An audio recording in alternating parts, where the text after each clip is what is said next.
హరే కృష్ణ శ్రీనివాస హృదయం ఛానల్కి స్వాగతం. జ్యోతిర్లింగాల వీడియోలో డే 3 మహాకాళేశ్వర లింగం.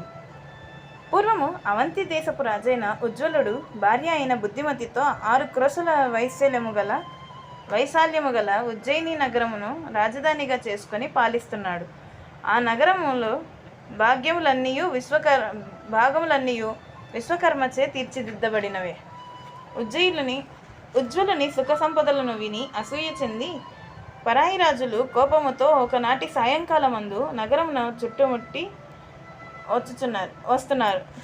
వస్తున్నారు. సైన్యబలం అధికముగా లేని ఉజ్వలుడు చతురోపాయములతో శత్రువులను చూచుచుండని అమాత్యులకు చెప్పి తాను భార్యతో కూడి ఒక వనమునకు పంచాక్షరి జపము ప్రారంభించెను. అంత పార్వతీ పరమేశ్వరులు వారికి ప్రత్యక్షమై, భక్తులారా, సరిగ్గా రేపటి సూర్యోదయమునకే మీ శత్రువులు మీ చక్రవర్తిత్వమును ఒప్పుకుంటారు. మహాకాళుడను నామములతో ఇచ్చట మేము నిలుస్తాము. మీరు మాకు గుడులు కట్టించండి.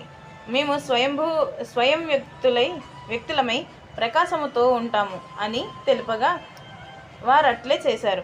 శంకరుడు చెప్పిన విధముగా పరరాజులు ఉజ్వలునకు విధేయులయ్యారు. అతను గొప్పతనమును పొగిడారు. దేవాలయముల నిర్మాణమునకు వారు కూడా ఉజ్వలునకు తోడ్పడ్డారు.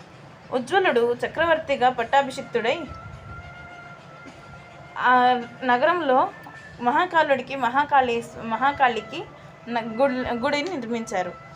ఈ మహాలింగమును తలచినంతనే పాపహారమగును. శ్రీమాత్రే నమః.